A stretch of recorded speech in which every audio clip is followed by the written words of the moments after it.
Okay, so at this point you've probably finished that summer sampler, Jan Brewerton style, and you're ready to start to plan out the composition for this. So my composition's already kind of roughly planned out, but I'm just going to figure out what sections I'm going to have. So this could be from random sketches in your sketchbook, or it could be more organized like this. At this point, it doesn't really matter. What you do want to know for sure is which items you're going to be drawing. And I'd say a minimum of 5 drawings. So you want to think about the 5 aspects of a memory, or 5 parts, or 5 different memories, and you want to have individual images that represent them. So you wouldn't say like a whole beach, you might say a beach chair. You want to be that specific. So number 1 for me, mine was one memory of a dinner that I had with my family. 1 was a lobster, because we had lobsters there.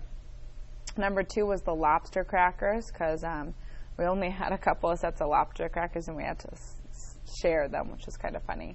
Number 3 is my clams here, so we had clams there too. Number 4 was corn. Number 5 was butter.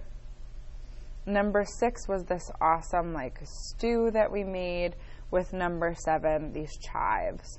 So now I'm going to start to plan out and organize how these are going to come together. So for that, you're going to use a piece of white computer paper, because this is going to be a print as our final, but the computer paper is just the right size for the print. And you're going to decide which way to hold it. So maybe you're going to hold it, you know, horizontally, or maybe you're going to hold it vertically. That's really up to you. And then from here, you're going to come in and we're going to make a line kind of along these holes.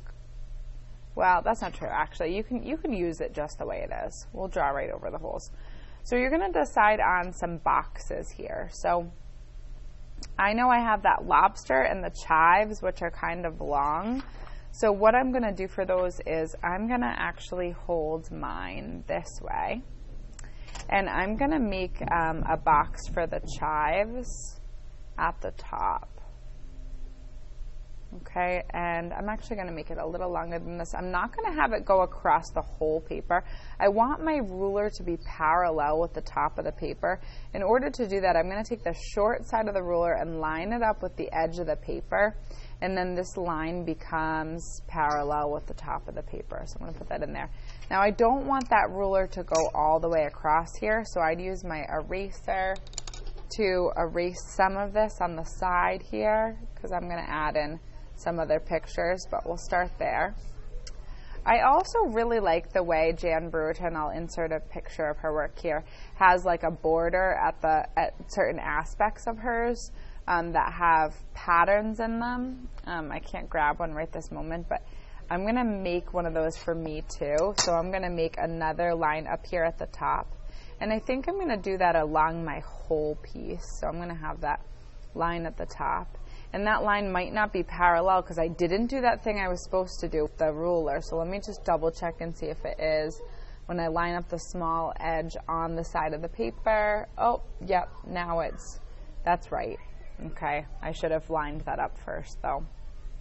I'm going to actually turn it this way because I'd like to have a patterned border around my whole thing.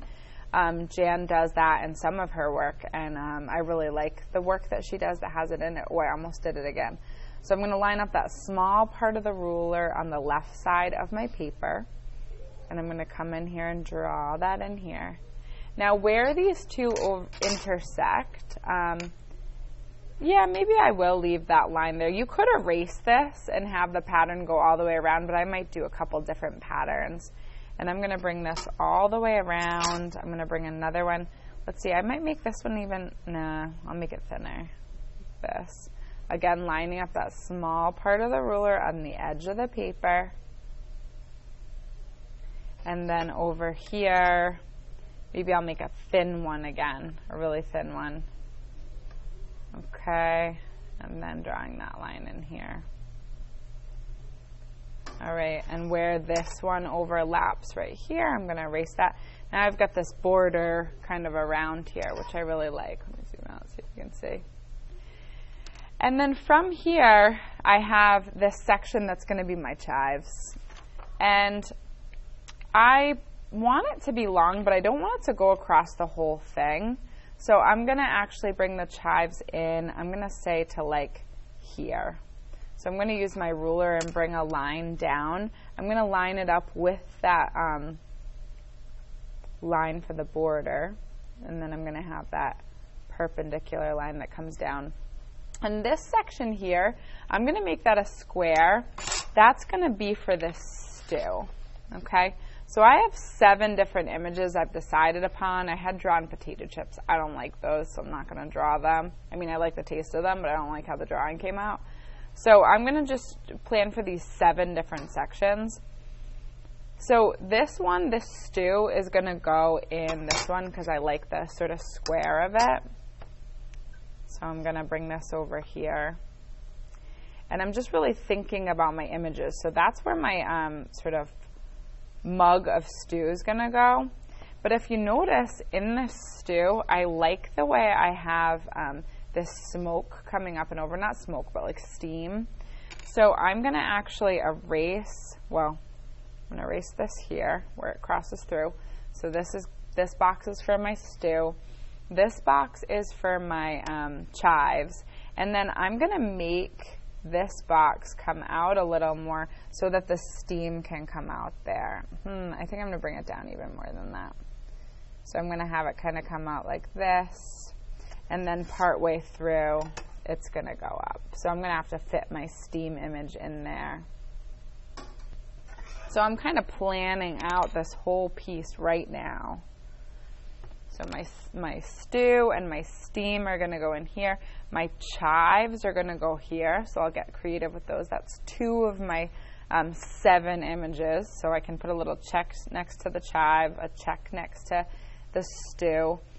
Next, I think I'll plan for the lobster because that's another big one. So I don't want it to go right under this though. I think I'm going to make the lobster down here in the left corner because I want them to be kind of a little bit all over the place. I kind of like that look where they're not perfectly stacked on each other. So I'm going to line this up here. I'm going to bring this out. The lobster is a really big part of the meal. So I'm going to give it a pretty big section, but again, I'm not going to give it the whole section. Anywhere I can, I'm using these lines to line up that small edge of my ruler to make sure I've got straight lines that are parallel with the sides of the paper. That's important to me. So that's going to be my lobster piece. So I'll put a little check next to the lobster there. Next is going to be these nutcrackers. Or the lobster crackers. I like the way this is vertical because so much of my design's horizontal. So I'm going to actually bring the lobster crackers in here. And this is probably a big piece for the lobster crackers, but I'm going to go with it anyway. So I'm going to actually connect this up here, and that's going to be my lobster cracker piece there. And I may move things around later. I may actually make this the corn, but one of those 2 I've planned for. So either lobster crackers or corn. I have 1, 2, 3 more to plan. I've got the clams, let's say the corn, and the butter. So I've got to see, this is my leftover space here. So how will I organize this space to fit those 3 things in there?